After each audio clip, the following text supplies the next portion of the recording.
So guys, so May 2nd in New York City, it's going to be Ryan Garcia versus Roly Poly Romero. It's Ryan Garcia's first fight since he got suspended for some stupid reason, and all the Haney debacle and all that kind of stuff. The card's gonna be stacked. It's gonna be uh, Garcia headlining. Haney's gonna fight Teofimo Lopez. I'll do a prediction video later because I have to. I'm not too familiar with the other guys. I have to see him a couple fights before I try to make a prediction about it. This is for some reason during the press conference, Teofimo's funny style, like he's weird. I think he has mental problems, and he's trying to be like he's like the main character energy. So I was watching the press conference and for some reason Teofimo starts trashing Garcia, and they're not even fighting. So let's check it out. Everybody talks about the grudge between you and Devin Haney, but it feels like there's a grudge between you and Roly Romero here. And I seem to remember years ago when you guys were prospects at lightweight. You might have been at junior lightweight at the time, as a matter of fact. There was a lot of talk about a sparring session. Set up that rematch, but I'm not overlooking him at all. I know that he's going to come to fight. It's a big opportunity. We're on the main stage, so I got to be sharp and prepare. I was interviewed last year, I think it was Ellie Seckback, and he brought up this matchup. And he said, well, who do you like in it? How do you see the fight? And I said to him, whoever lands first has a huge advantage immediately. It's like a lightning bolt left hook and a bomb of a right hand with Roly Romero. Really, let's turn it over to you, that sparring session. It seems like Ryan's saying that. So already Ryan Garcia's pretty, he's more laid back. I think I preferred him crazy as a fox, but maybe he's taking his career more serious now. You were kind of clout chasing, calling him out back in the day, but that's what young fighters do. But you do more than just talk on social media. I know you're a good interview. You move the needle. You got personality, but you're a former junior welterweight champion, and you've done a lot. Even though you didn't have that extensive amateur background like everybody else up here has. I mean, if I was cloud chasing, he would have had cloud. He didn't have cloud at that moment. He didn't have anything. So, but it's just sparring. We're gonna see in the real fight in the ring on May 2nd.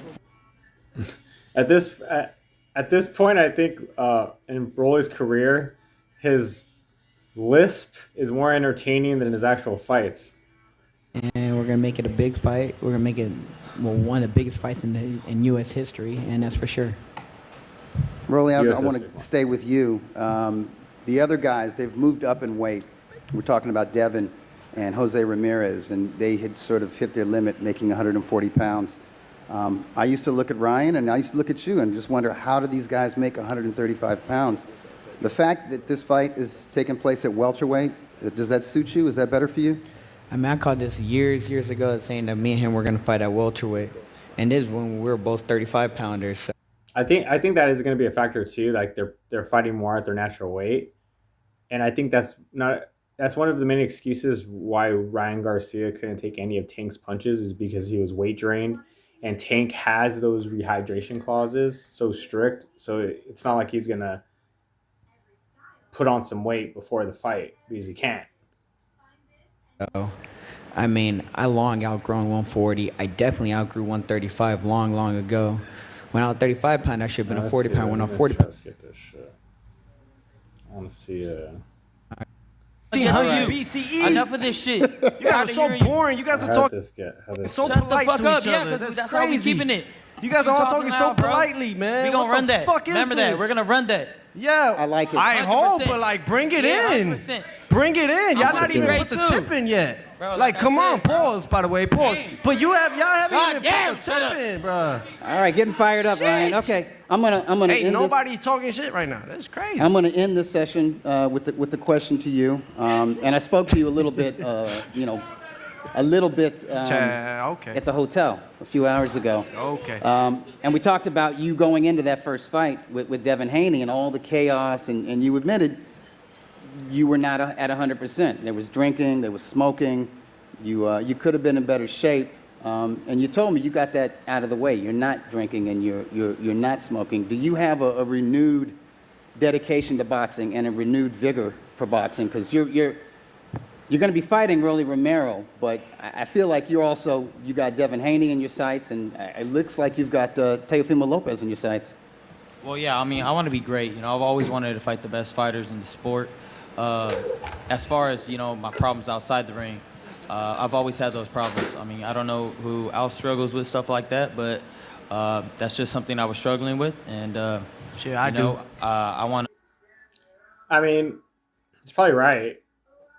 He was acting erratic, but I just thought that was part of the gimmick.